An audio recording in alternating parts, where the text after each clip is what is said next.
right, Siona Potkavanok, welcome to these Danube seminars. And today we're very fortunate to have Michael Every with us. He's a global strategist in economics and markets, or the economics and markets group at Rabobank.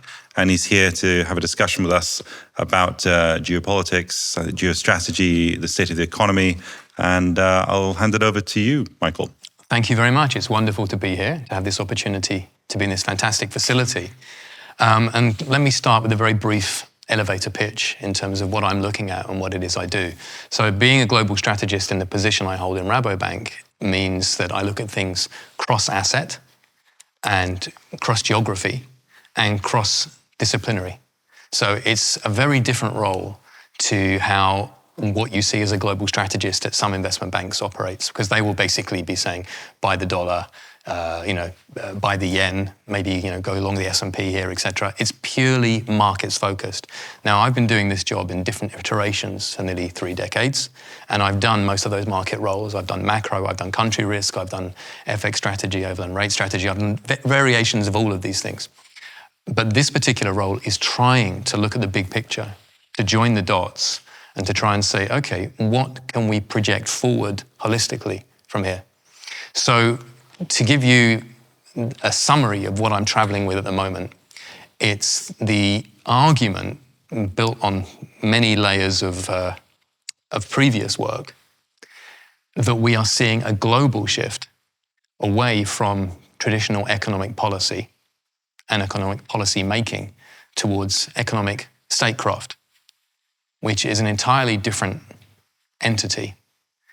Because where economic policy, whether we're talking about monetary policy, whether we're talking about fiscal policy, whether we're talking about trade policy, is always focused on a specific related target. For example, a central bank and monetary policy, are we worried about inflation or unemployment primarily? Sometimes financial stability, but not much more than that.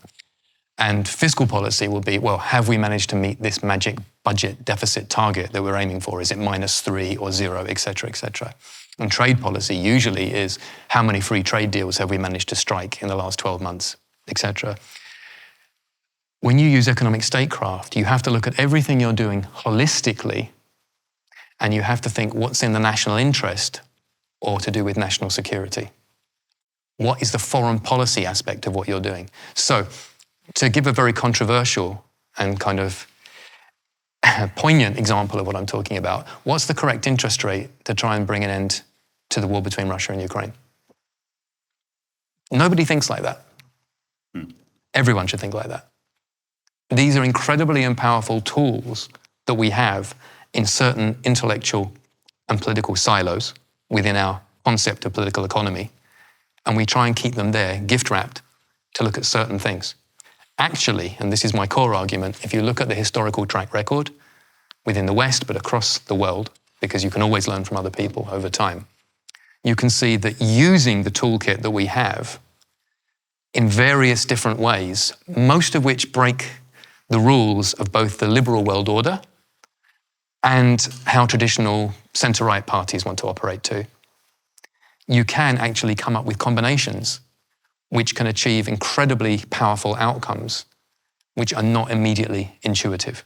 And so I'm traveling, seeing a variety of stakeholders, internal and external, and a C-suite audience primarily, trying to explain this to them and saying, if you understand this basic precept, and you can look at how these particular wheels grind or turn, you can predict to a large degree what will be the necessary outcome, even if it shocks you ideologically. For example, and the most obvious one, is Donald Trump putting in place lots of trade tariffs, which people were still thinking wouldn't happen a year ago. Obviously, we now have the highest tariffs since the 1930s. And I've argued, again, not only would that happen, but once you do that, logically, because everything has to join up, you'll have to do more. For example, you'll have to bring in subsidies, you'll have to bring in price controls.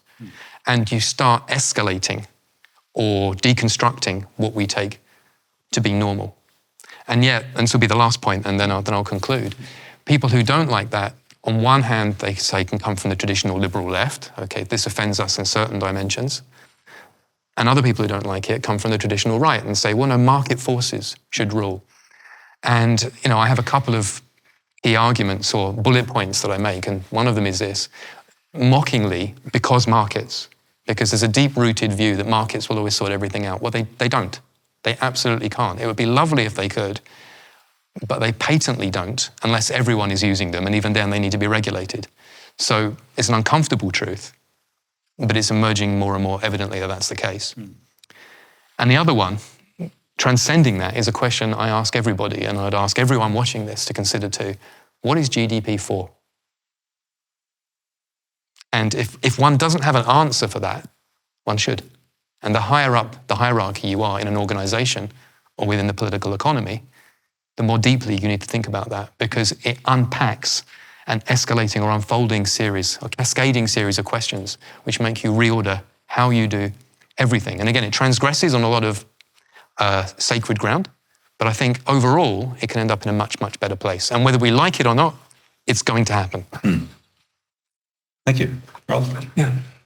Well, first of all, thank you so much, Michael, for being here. And everybody's interested, your research can be found at Rabobank Research, and you also posted on LinkedIn. And this is quite important because many of the things that are unfolding now, you have anticipated, one might even say predicted, in your research, in your writing. And there's one term that you use that I find particularly interesting, and I think that will also be interesting to viewers.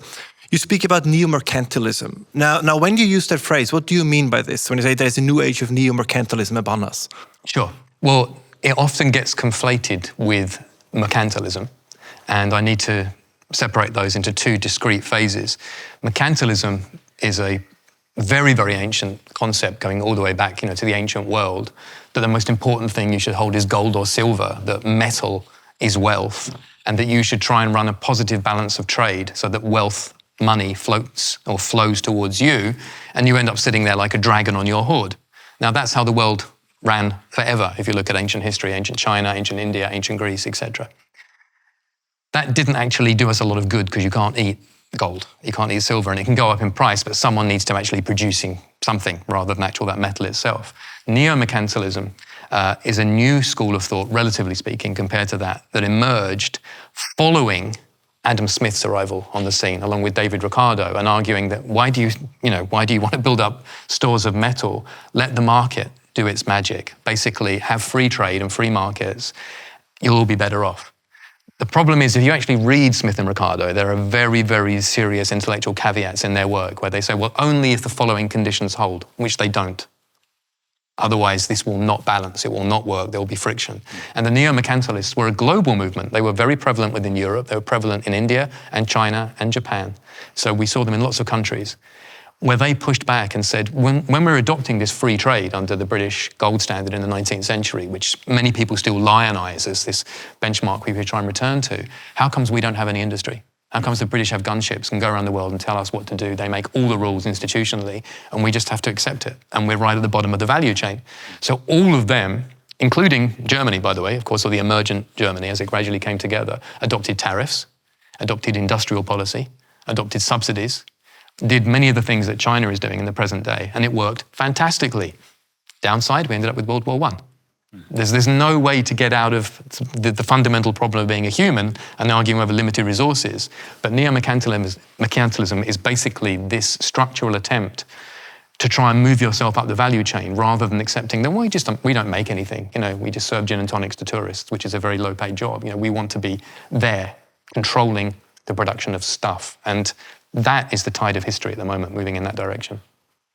Maybe a quick follow-up question, because you mentioned that some of these conditions, in order to make free trade truly beneficial, that they are not met. And I think many of us and many of our viewers also, we have been marinated in this idea that if there's the choice between free trade and tariffs, you would also go with free trade, right? As you said, Ricardo, competitive advantage, the entire thing. So what are some of these conditions that are not being met in the real world and that Ricardo and Smith actually did talk about, but it appears that nobody is reading the originals anymore? Sure. Well, no one does read the originals. And Smith very, very distinctly said national security comes first. Absolutely. He said if it's necessary to tax every other company in the country in order to make sure that one as a national security component stays in business, you should do that. Complete antithesis of free markets. Ricardo, very specifically, and this is edited out of every textbook, says that when you put forward your model of comparative advantage, which mathematically works between Portugal and the UK, or England rather, I'm sorry, pre-UK, England, where one is making port and one is making cloth, and you specialize in what you're better at and you just exchange. Now, the maths is clear, but he said that only works if you don't have mobile international capital. If you have mobile international capital, all the capital will go where it's cheaper to produce, and they'll try and produce both. And you'll end up with one country importing both and the other country being much worse off. He actually states that very, very specifically. Now, do we or do we not have mobile international capital? Yes, we do. Do we have a system which, according to Ricardian theory, should see trade balance between every country? No, we don't. We have countries that run large structural trade surpluses forever because they're running a neo-mercantilist policy. And we have countries which run large structural trade deficits with lots and lots of concurrent and conflating social and political problems that come with it. And they now too are becoming neo-mercantilist to try and push back against the other mercantilists. So if you read the originals, they themselves debunk their own case, except in an idealized world, which I would like to see exist, but which does not. Can I ask you a question, almost a meta question about the whole practice of forecasting? Because in a sense, I suppose if you work as a global strategist, a part of it's about forecasting and saying what are the emerging patterns. And I've been thinking for a while whether forecasting is a historically contingent concept, because if you live in the West post-World War II, you've had a period that's quite unique in human history where it's been relatively, where the non-economic factors have been almost a neutral sandbox in which we can play. So it's been a fairly peaceful period, not much war. There was fairly good on the pandemic front for a long time. It was fairly good on the natural disaster front. It was fairly good on the madmen front. You know, there was the people who were in positions were establishment figures, usually fairly stable and boring. But now, of course, in the last 5-10 years, we've seen non-establishment figures who are quite unpredictable, such as Trump, gain positions of absolute, not absolute power, but the most powerful positions in the world. You have wars, Ukraine, and so on. You had the pandemic, of course, and of course, some people would say climate change is a factor too. Now, I'm wondering, is the concept of forecasting something that assumes the real world is a sandbox in which we can play with economics? And I wonder, now that the real world has imposed itself on our ideal models, is it still possible to engage in forecasting? It's a great question. It really depends on how you want to approach it. I mean, I have my own methodology and it's non-mathematical, because whilst maths is a very large part of what I do, I don't think the kind of static, very complex equations that most economists and econometricians work with in any way capture the extremely dynamic, non-linear environment that we actually live in. During the period, the lovely bubble that you were just referring to, they could artificially, shoehorn quite a lot of equations into it for a while. They simply don't work anymore. So I try and work with logic instead. Like, if something cannot be X, it must be the alternative, or there are only 3 particular paths out of this logically if you eliminate all others.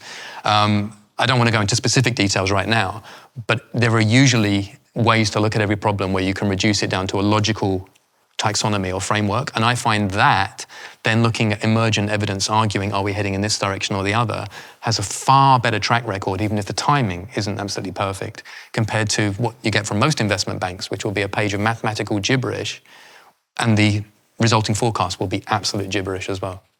So you're saying there are many more subjective considerations that go into modeling things now than there would have been before? Well, there always were, but we could kind of camouflage them much, much more easily. I mean, how do you possibly describe the complexity of the world we live in and the environment we live in with the kind of maths that econometricians use? You can't.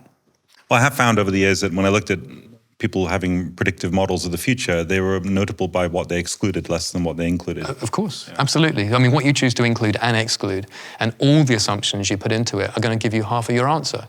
And most of the time, if you get an answer that you don't like, you go back to the model and just tweak it until you get one that you do. So it's a self-serving exercise. I mean, let me just give you one brief example of the logic that I'm using here. So years ago, I predicted that you would have a Trump presidency before Trump existed as a political figure. And I said in 2016 he would win when he was seen as a joke candidate, purely because if you looked at a dynamic where you accepted politically America is global hegemon, they are the military hegemon, which allows them to be the global hegemon. The military requires an industrial base in order to maintain it.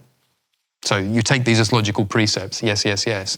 But they are dealing with neo-mercantilists, and in Europe's case, neo-Mercantilist, which was just as bad under Angela Merkel in a different form. You're dealing with two different kinds of mercantilisms against you, which will undermine your industrial base, and with a lag will undermine your military power, at which point history is replete with examples of what happens when centralized hegemony starts to collapse. America will either embrace its historical precedent of being a neo-mercantilist, which it was for much of its history pre-World War II, or it will collapse into chaos, at which point we have a very different set of volatile outcomes. And those are the only two possible outcomes. I can't tell you the time frame that will happen within, but I am saying it's likely to be neo-mercantilism in America, and it was. So you mentioned the US right now, but also could you also say something about other countries that you would consider to be in neo-mercantilism? And for example, could a European country within the European Union have this strategy as well?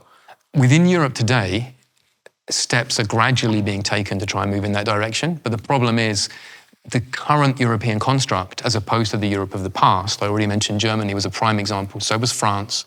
These were extremely successful neo-mercantilist economies that helped develop using specifically that methodology. But the framework and the political architecture within the contemporary EU is all based around free trade and internationally accepted rules. And not wanting to have the friction and confrontation you have with larger trade partners, for example, China, which are absolutely vociferously neo-mercantilist and should have been recognized as such a long, long time ago, and very effective ones. You have to applaud absolutely what they're doing.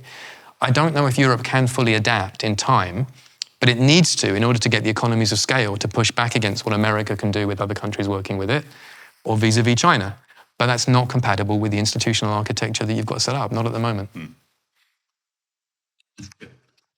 Let's not talk about the European Union, let's talk about Hungary. What do you think Hungary, which is a relatively small country, industrialized country, but heavily dependent on the open market and also the foreign minerals, what can Hungary do in this situation? What would you advise the Prime Minister if you were one of his advisors? Well, thank you for that heavy responsibility. I don't give specific advice, to be abundantly clear, either financial or political. But what I would say is that if you're asking that question about Hungary, which is completely valid, every country I go to, and I go and see clients in lots of different countries, they all ask exactly the same thing about whichever country they're in, as does every professional organization I see. And what's interesting is that whether I'm talking in a small country or a very large one, and whether I'm talking to a small industry or a giant industry, everyone says to me, well, Mike, what can we do? And now, when I'm in a small country talking to a small industry, I might accept that answer. When I'm in a large one with a large industry, they have exactly the same mentality. What can we do? There are forces at history at play here. We don't have access. And I always say to everybody, regardless of how small or large you are, think collectively in that respect. For example, not as one company, but as one industry. If you're one industry, think of other industries in other countries which are close to you. Can you collaborate and cooperate together there? There are ways to get economies of scale in a way that traditional free market thinkers would abhor, because it's like unionism, but it's not unionism, it's collaboration. But you can't do any of that, whether you're Hungary or anyone else, until you know what GDP is for. And that's where we go back to the opening sentence or question. If you don't have that, if your fundamental precept is because markets, then the market is deciding for you, except the market itself has its own silly set of suppositions. It can be very short-term rather than long-term, or it can itself be being distorted by other countries' neo-mercantilism. So if other countries put in place certain mechanisms, everything will flow in a certain direction, and you are buffeted by those forces, even if it isn't what you wanted. So there's no natural good that will emerge from not having the base precept of what are we trying to do?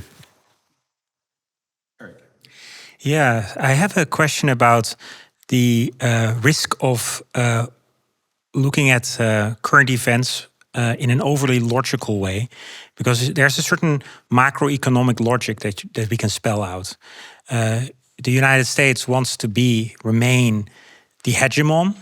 It needs the military power. In order to have the military power, its military needs to be embedded in a military-industrial complex that's vibrant and dynamic. And in order for it to be vibrant and dynamic, it needs to be part of a broader industrial landscape. So strong manufacturing is directly tied to the continuation of American military power and geopolitical power.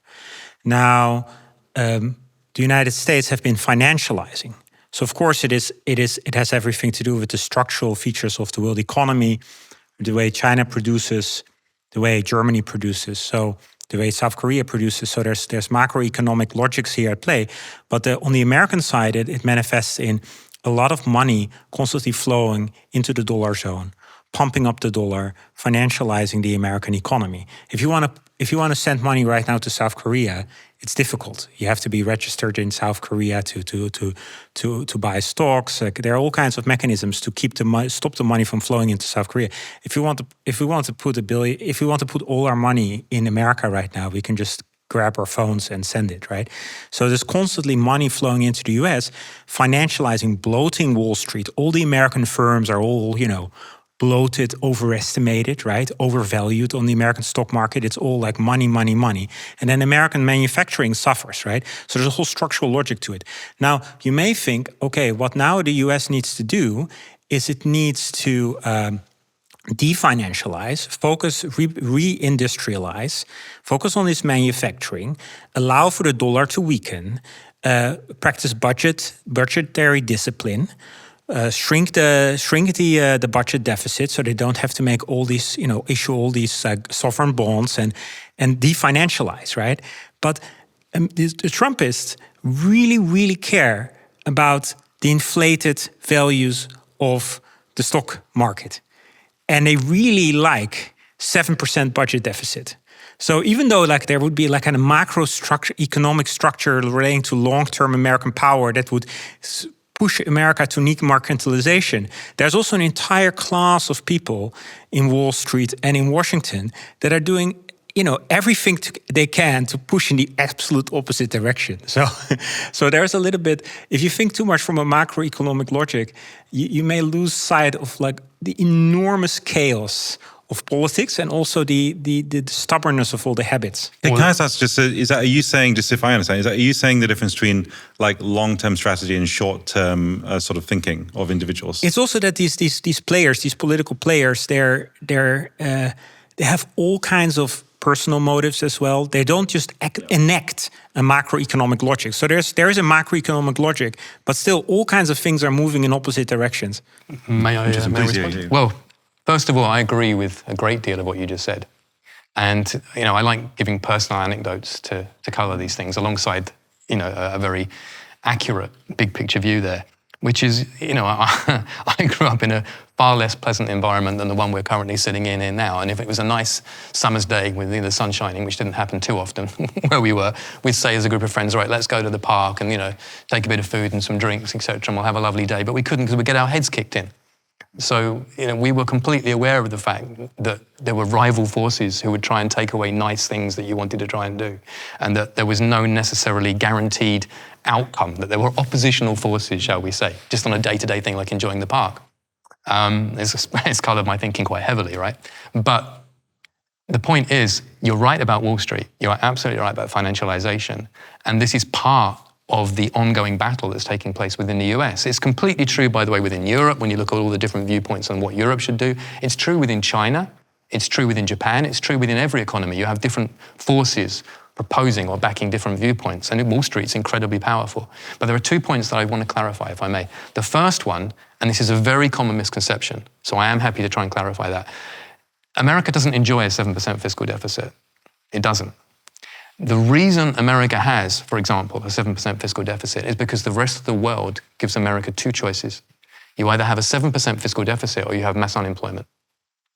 Because if the rest of the world is neo-mercantilist, which Europe has been, or neo-Mercantilist up until now, running a huge trade surplus with America, and if China is too, which it is, and Japan's tried to be, and South Korea, etc., the way balance sheets interact, and political theory needs to understand balance sheets. This is where disciplines need to come together. The surpluses they run must be mirrored by American deficits. And that trade deficit is made up of private sector and public sector dis-saving. So households can only dis-save for so long before they go bankrupt. You can't borrow forever as a household. Businesses can't borrow forever. So they need to be running some kind of surplus overall. That means the government has to do it. So what you see in terms of factories being built in other countries, sending goods to America, means that you either have those deficits in America to keep people having a reasonable standard of living, and the government borrowing, which looks so profligate, is the only thing keeping the system going. Or they can say, right, fine, we're not going to do that, at which point we'll have 20% unemployment and let's see where the pieces fall. So that's the first one. So we're blaming the wrong person there, but I understand why. Yeah, I didn't want to blame Oh, no, sure, but you are right, there's a problem. And the other one's this. When I look at that, and I look at the fact that there is a need to move from financialization to productive investment again, if you look at the Trump grand strategy, or I call it the grand macro strategy, so the old theory of grand strategy filtered through macroeconomics, there is a vision to try and move towards more productivity and away from financialization. But ironically, you can't go cold turkey. So let me give you one example. What they need to do is have more resources of all different kinds and more physical production. Here's one method they could use. And when I talk about financialization, and I'm going to use a slightly colourful term here, if I may, I call that financial flatulence, basically. I mean, Keynes called it bubbles, I call it flatulence. So America can and is using what I call statecraft, which is financialization, to try and build up the weapons that it needs for warcraft. If they take, for example, a plot of land in North Dakota, and they say, right, this is worth $6 billion. We're just going to say it's worth $6 billion. We can't do anything with it, it's over there. They can go to Wall Street, put a gun to people's heads, metaphorically or literally, and say, right, I want to leverage that up 10 times. That's now $60 billion in my pocket. And they give $1 million to everyone in Greenland. There you go. Hasn't cost them a single thing. Greenland's worth a lot more than $60 billion. The projected flow of mineral assets that you have there, the geostrategic location, et cetera, that's an asset on the balance sheet that you can lock in and say it's worth a lot more than that. What have they done? It's statecraft. It's pure financialization, but it's using Wall Street in a way that makes sure you actually get key assets and key productivity at the end of it. Now, they're just starting that process. They're getting it right, they're getting it wrong. Most of the people they're having to interact with on Wall Street, and again, I've worked in and around Wall Street most of my career, they don't like it. So they're actually trying to work against it where they can. But where you do get the correct confluence of strategy and clarity and the right counterparty, it's quite remarkable how much can be achieved. I have a question on the note of the chaotic ideology and about weak states. So an idea for Central European states to kind of escape their peripheral position is to build economic relations with global south, with the global south, so to say, with Latin America and with Africa. It's kind of a non-successful project so far in the last 50 or 60 decades since this issue is around. But I just have this broad question: that do you see that Africa and Latin America can escape their low-income or middle-income traps, or can they deploy a neo-mercantilist policy successfully? As far as I see, the general understanding is that Latin America attempted to do this, but failed mostly. So, what do you think?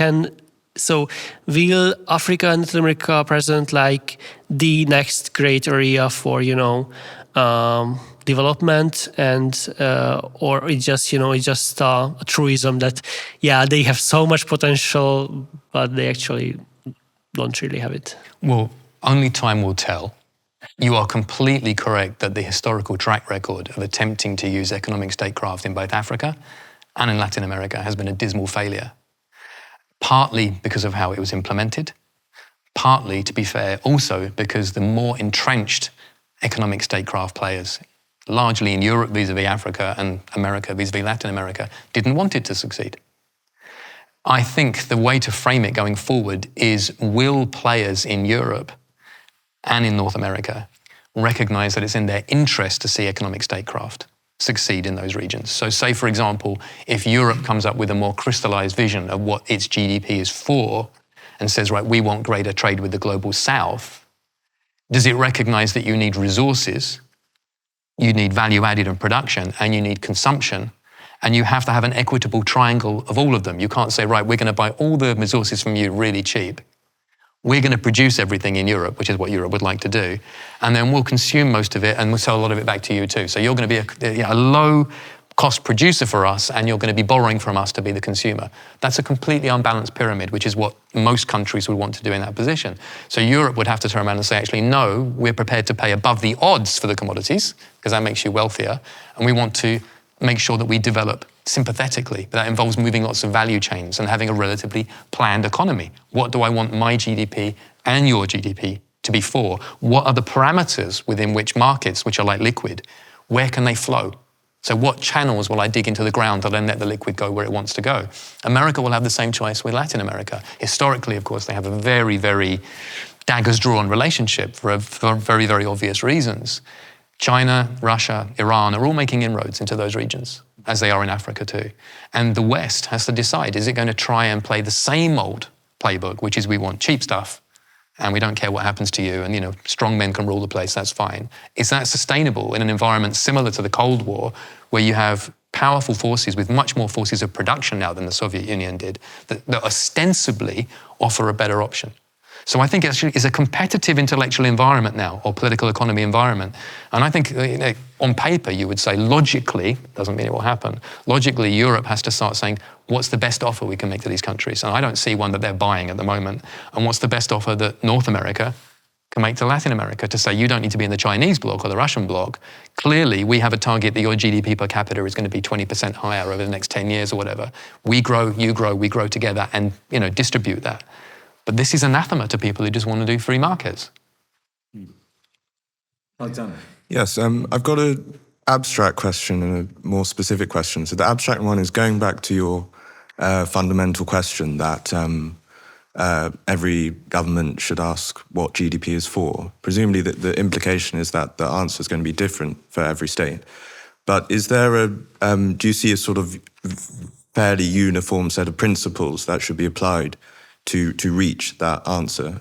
And then the specific one is how does your thesis and what you're saying connect to, for example, in Britain, rumblings about bringing the Bank of England under political control again?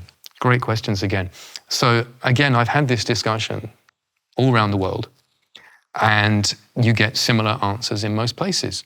No countries just want to be providing raw materials, except ironically Australia, where most people do seem to be happy doing that and having housing at the other end. But even there's a growing political recognition that no, manufacturing is important for lots of different reasons. For resilience, to use that, that sexy catch-all term, for national security, for employment, for social stability. So everyone needs to say, right, we have some share of the value chain and actually make some things, and not just one component in a larger machine where we're not really in charge of anything. We can actually say, we make this together with a cluster of countries, we make refrigerators, or we make televisions, or we make cars, etc. That's what most people say they want.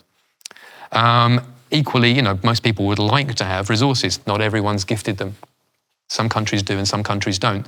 Then you start to have to look sympathetically, like, is there a neighbor nearby who we could bring in and say, look, you've largely only got resources, but we can help give you some manufacturing if we can kind of pull that together, which is the positive part of the European vision, right? To actually work collectively. So you do have a similar vision there, but it's completely incompatible with the fact that you have large economies still saying, right, well, we basically want to dominate the entire value chain in everything. Or, we want this entire industry, top to bottom, upstream to downstream, that's going to be ours, because that's incompatible with that vision. And that's the very realpolitik, raw in tooth and nail, also red in tooth and nail reality that we are operating in when we discuss these concepts. It's not about markets anymore. It really is economic hitmen of different kinds. Now, in terms of the Bank of England, I presume, and I don't want to try and kind of catch you out on camera, but I presume you know the origin of the Bank of England and why it was created? Maybe you could explain for us. The Bank of England was set up to finance war with France. Absolutely, no question about it. Noble cause. Yeah, it was. It was a noble cause. It was seen as existential. And the Bank of England helped finance borrowing at low cost to make sure Britain won the war with France. The Bank of France was set up to do the same thing after the British proved that it worked so effectively. Almost every major central bank, except for the ones that have emerged in very recent times in relatively new economies or political economies, were set up to fight wars or for the national good. And one long-run argument that my regular readers or interlocutors will have heard me make is that in the world we're moving into now, you can't just say because markets. You can't just say that a central bank with that enormous vested power is about 2% CPI. And then what? And that's important, but it's a necessary but not sufficient condition to do anything. What does it help if you sit there and say 2% CPI, but by the way, house prices have quadrupled? Okay, you've made that choice. Who benefited from that? How many people in society are better off? How many are worse off? Can people still, marry, have families, et cetera, et cetera, et cetera? Can they no longer afford that? All kinds of questions arise from this, which these central banks completely dodge. And just say, well, that's not our remit. Change their remit. But that's a what is GDP for question. And when you have pressures towards national security and rearmament, which we all do, and you have staggeringly large fiscal deficits, which we mostly do, and terrifyingly high public debt, which we mostly do, I put it to you, ladies and gentlemen, the historical track record is abundantly clear what will happen to central banks. And they've already paved the way to do that. During COVID, they created trillions of euros or dollars because it was a national emergency. We did the same thing in 2008 during the financial crisis. Here are trillions of euros or dollars because we need to get out of this. They can do it, they have done it, they will always do it, but they do it when they want to until politicians tell them otherwise. Why will politicians not tell them otherwise? Of course they will. So obviously we're talking about macro trends, and I'm always quite interested in sort of meta questions around these sorts of topics. And one thing that's very interesting is that obviously if you look at the graphs of growth or indeed population, or some people say climate change, all these graphs do this. There's a hockey stick graph for everything. And it seems to me that there's a strong correlation between population growth and economic growth. But if you look at historically, for comparison, Europe apparently grew, according to the best economic historical estimates, 82% from the year 1000 to 1500, which is the same amount China grew between 2002 and 2008. My point in that is that the concept of economic growth is historically and indeed cross-culturally quite exceptional. It's not the rule. The rule has been things just continue on. In some sense, there is no macro trend. There's no data on it. There's no one measuring it. This is all quite modern ideas. And at the moment, the graph we all have is a long straight line, and it's gone right up in the last 150 years. But I do wonder sometimes, and this is definitely the case, I think, with population, and therefore maybe also growth, in 300 years, it will not be a chart doing this. It'll be a hump. It'll be called like history's hump, And I wonder if my question in this is, this era we've lived in of perpetual growth, which we've had for so many generations now, that we all know that no matter how popular a politician, if they're not overseeing a booming economy, then it's going to be a struggle for them in their elections. We have a culture entirely built around the idea that next year should be better, and in fact, perhaps will be better than this year, at least economically. Is that actually, at a macro sort of meta level, is that actually an economic model which is viable and sustainable in the long term, particularly given collapsing populations? I mean, because people say, at the moment, one of the challenges we have is that the populations are curving off, but the expectation of growth remains. And every year, the gap between how we wish the world ought to be and how it is gets bigger. And people think they can fill it with technology or AI or immigration or family policy or something. But actually, I don't think there's anything that really maintains reality at the pace of the ideal, right? So the bigger that gap gets, it'll lead to more political tensions and disruption, and potential even for revolution perhaps, and discontent at least. But what do you see in the long term? If someone is in your position as looking at these trends in 200 years, what will they look back on our era as? Do they see it as an exceptional period that proves the rule of history that we've returned to? Or was it actually something different that continued? It's a great question. I agree with just about everything you said as my first response. But I think if we try and look at that meta-analysis, projecting ourselves forward and then looking back, this hockey stick effect that you're talking about is largely a result of higher productivity. But behind that, it's been energy. We've lived in an era in which we just thought, energy just grew on trees, and we didn't even factor it in. And in fact, most economists don't have energy anywhere in their equations. There is no fundamental precept of where anything comes from other than in an Excel spreadsheet. But if you use the biochemistry, everything goes back to energy at its base. So if we can solve the energy equation, that allows us to solve the productivity equation. We won't solve the productivity equation without the energy equation. So it needs to be about energy, but then we need to be realistic about that. What kinds of energy we can and can't use in different things. For example, the plastics industry is not going to use electricity. That's still going to have to be fossil fuel based. Just one example. But that fundamental precept, again, that first principle, if you will, is what we will look back on and either say, yes, we understood what was necessary to do and we did the right thing, And at least that curve maybe didn't keep going up quite as sharply as it was, but it didn't collapse like a hump. Or no, we had a really nice run for 100 years while we exploited certain resources which are now gone, at which point it becomes a much more Mad Max kind of world. And on the way back down again, all the geopolitics, or I actually use the term geoeconomics more, to be honest, that will emerge, with a knife clenched between its teeth saying gasoline or some equivalent. Again, it remains to be seen, but these are really existential questions. And what worries me is that when, for example, you look at AI as this big hope that you rightly pointed to, everyone says, this will be the solution. Well, really, because first of all, when you look at how it's being used in the West, it's primarily for frivolous things.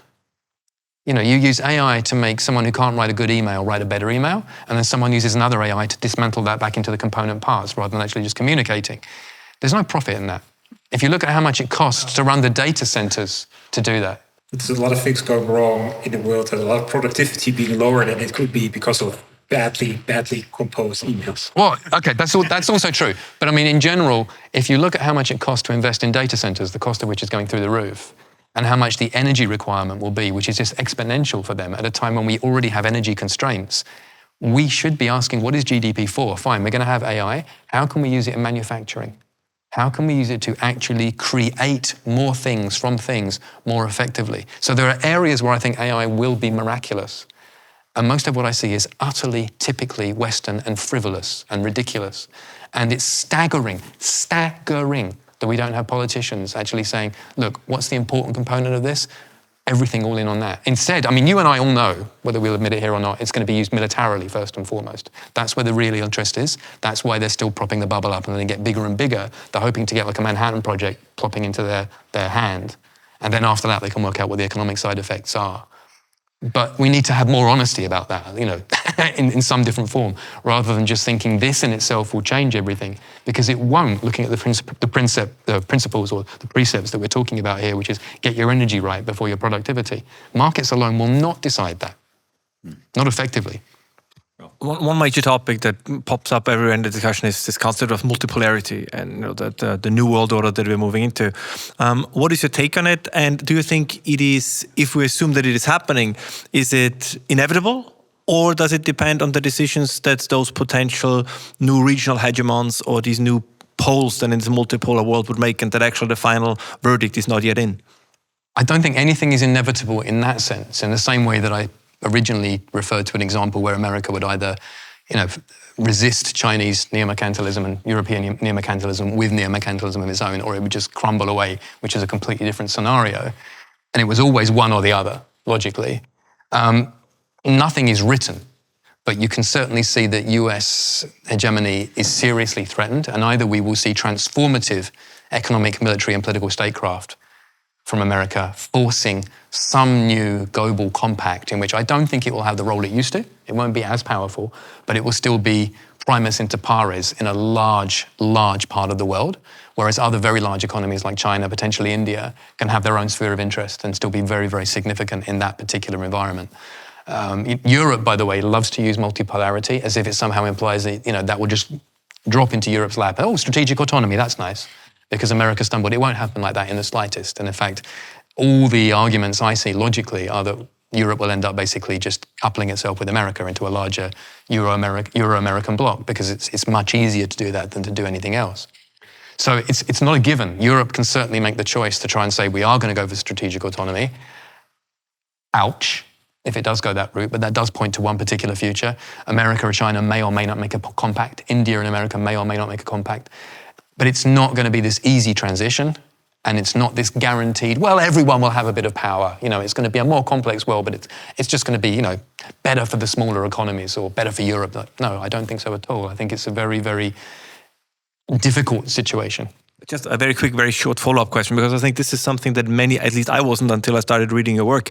Maybe you don't have to go too much into detail, but just a little bit scratching the surface of the Eurodollar system, the kind of financial power the United States has. So it's tanks and airplanes play a significant role, but there are other levers that Washington has at its disposal. I think they're using in Latin America at the moment. Maybe we can touch a little bit on the relationship between Argentina and the United States and how this fits into a broader strategy. So not everything we discuss here is purely theoretical. It's actually already happening and very often seems to be overlooked. Sure, thank you for that point. So this is again somewhere where we need to have more interdisciplinary conversations. Because if you talk to people who work in financial markets, I can assure you that the cynical ones understand how what we call the euro-dollar system works. But you talk to people who speak eloquently about political economy or international relations, they haven't got the foggiest idea, which is just staggering. It's like not knowing what a nuclear missile is, but talking about, how states should relate to each other. It's that level of power you're talking about. If I say to you, what's world GDP? Okay, in Europe, you might be thinking in euros, potentially. Generally, people think in dollars. What's international trade between country A and country B? It's going to be a dollar figure you're going to be given. If we don't have a lowest common denominator to measure it in, we can't even conceive of it. What if we didn't have that and you had, it's X of this and Y of that and Z of these? Conceptually, it's very hard to work with, right? So because we've gone for a dollar standard, internationally, dollars flow everywhere. Those vast deficits we were talking about, America running year after year after year after year, they have flown abroad. And those dollars circulate everywhere. We don't even know how many rehypothecated, as in I lend it on and you lend it on and you lend it on, dollars there are outside the US. The estimate is 120 trillion. 120 trillion. US GDP is 30. So the number of dollars that are owed in some form or another, including derivatives, which they can net out to a degree, but someone is still on the wrong side of it initially, is 4 times larger than the US economy. Who can create dollars? Only the US. So if you have a liquidity squeeze internationally because America raises interest rates or it raises tariffs, and when it raises tariffs, people who sell to America and get dollar flows coming to them, which they can spend in that particular location, that location spends them with someone else, et cetera, if it chokes off the flow, how do you get the liquidity? You don't. You have a financial crisis. Your currency collapses. You're in serious trouble. Like we saw in 2008, America will be called on to say, can you lend us dollars? Or the world will come up with some completely new system, new technology, new currency, which overnight will effortlessly replace it, while every financial instrument we currently use collapses in unison, which is extremely unlikely, which is the story that some people will peddle, that something can just step in and replace it. They know that, and they're willing to act on it. Any other point? Eric? Yeah, so on the topic of multipolarity, that's very interesting how you've been sketching it out here and laying out the different scenarios. So there's in one scenario, there are these different poles, but America might still be the most powerful power in the most important parts of the world, let's say, but China and India will have their own spheres. We had the most prominent Chinese political scientist here at the Danube Institute earlier this year, and we had him last year as well, Yan Shuitong. And Yan Shuitong argues that it's actually a bipolar world we're seeing right now. And there's something to it, because you have America, you have China. Those are real comprehensive poles. They have the military power, they have the economic weight, they have the cultural weight, so they have the whole, there's something... quite sinister. Something the conversation is tone down. just shifted dramatically. Okay, that was okay. I was saying how important China was, and now the whole thing breaks down. So Europe, as you rightly suggest, probably doesn't have the strength to become a comprehensive pole. And it's not just that the EU doesn't have military power. It's also much more. It's intellectual, right? So I just came from China. I was there for 2 weeks giving talks in Beijing and Shanghai, meeting Chinese scholars. And I constantly want to know, to what extent is Europe really independent? Can it really think independently from the US? And the thing is, probably we can't, right? For instance, our highest diplomat right now is a lady named Kallas, the former Prime Minister of Estonia. She is our highest diplomat in the EU zone. And Kallas managed to produce the following utterance. She said, China and Russia were not on the victor side of the Second World War. Everyone I spoke to in China knew of this statement. 1 billion people were upset about this statement. This was one of the largest blunders ever committed in diplomacy. Telling the Chinese, who've lost 20 million people during the Second World War, they were not on the victor side of the Second World War. That's the low point of the diplomacy. But give her a chance. Yeah, give her a chance. She's the highest diplomat in the EU realm, but it's worse. It's worse. No one in Western Europe notice this, because we don't have the self-reflective ability to even notice that this blunder has been committed. So we're completely blind. So Europe Europe is weak. It's intellectually weak. It cannot. Our strategists on the European Commission can't think strategically. So in this, it's mainly, it's not that Europe lacks the economic weight. It just can't do it, right? So it's a little bit disappointing as a European. But like, I mean, look at the European Commission. What is it doing, right? If you have the highest diplomat saying things like that and you don't even notice, then you're really crazy, right? So I just wanted to make. Well, I mean, just to conclude, I broadly agree, and I've been making similar critiques, and that's why I think the logic argues that Europe's role will end up by default working with the US, and therefore it still has strengths it can bring to the table, but it isn't responsible for doing the high-level thinking. It's like, we need you to make X. Germany, you're good at machines. We need you to do X, Y, and Z again, and that can benefit everyone, but it's not the vision that's being sold. And I think you are right. Bipolarity is already with us to some degree in different sectors, and I think we will have more of that emerging over time. And people who are stuck in the middle, to go back to the question about Hungary, will ultimately be told, well, we're all moving this way, so you're either going over there or you're coming with us. And we're seeing that emerge in many places. So, well, Michael, Every, thank you very much for coming here to the Danube Institute for Danube Seminars, and thank you to everyone for coming as well. And we'll see you again at the Danube Institute. Thank you. Thank you. Thank you very much. Of course. Thank you.